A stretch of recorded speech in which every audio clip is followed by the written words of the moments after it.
Mardi 31 mars, alors on a des bonnes nouvelles parce qu'il y a quelque chose qui est favorable pour vous, une mise en lumière, les choses s'éclaircissent un petit peu pour vous, peut-être après une période où c'était compliqué, où il y a eu beaucoup de remises en question, beaucoup de doutes, d'incertitudes, de peurs qui ne vous ont pas élevé spirituellement d'ailleurs, peut-être parce que c'était en lien avec votre ego, votre mental qui vous pollue un petit peu dans vos idées, vos énergies, les choses à mettre en place. Quelque chose de vecteur de stress pour vous, c'est peut-être en lien avec des vie antérieure, il y a quelque chose qui va se régler.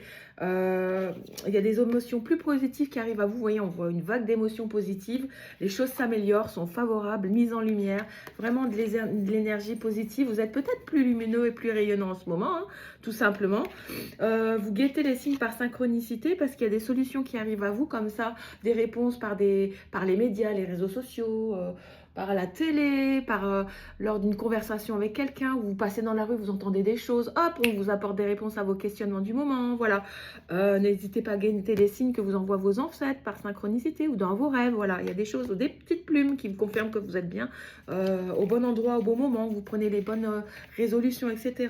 Alors ça peut être en lien avec un lien d'âme, avec un amour qui a été fort et sincère, durable, mais il y a des choses qui vous ont opposé, qui vous ont tiré dans les pattes. Donc, bref, tout ça va être solutionné et résolu. Ça peut être un lien d'âme karmique au niveau amoureux et émotionnel, juste émotionnel, une personne que vous aimiez fortement, avec qui il y a eu des petits conflits, hein, dans les vies antérieures ou dans cette vie-là, mais dans votre passé. Vie antérieure, c'est pas forcément les vies antérieures dans vos autres vies, mais ça peut être votre vie passée. Voilà.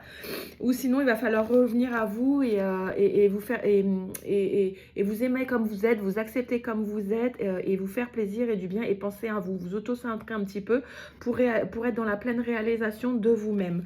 Voilà ce que j'ai pour vous, amis Balance. Alors, votre message du jour, le voyage intérieur t'appelle aujourd'hui. Alors, j'ai des problèmes d'élocution, j'ai une sclérose en plaques, je ne vais pas m'en excuser pour ça, mais sachez-le. Prends du temps pour te connecter à ton moi profond et explore tes pensées et émotions. Cette introspection t'apportera une compréhension et une paix intérieure renouvelée. Ça colle. Même lorsque tu te sens seul dans l'obscurité, sache que tu es entouré de ceux qui t'aiment et se soucient de toi. Ne crains pas de tendre la main et de demander de l'aide. Tu n'as pas à affronter les défis tout seul. N'oubliez pas, n'oubliez pas qu'il y a des solutions favorables qui arrivent à vous. Des choses plus lumineuses. Dites-moi en commentaire si ça vous a parlé. Je répète que c'est une guidance générale. Ça ne peut pas parler à tout le monde. Écoutez votre signe ascendant pour un complément ou pour voir si ça vous parle un petit peu mieux que votre signe principal. Et voilà. Dites-moi en commentaire si ça vous a parlé. Et je vous dis à bientôt et bonne semaine à tous. Et bonne journée.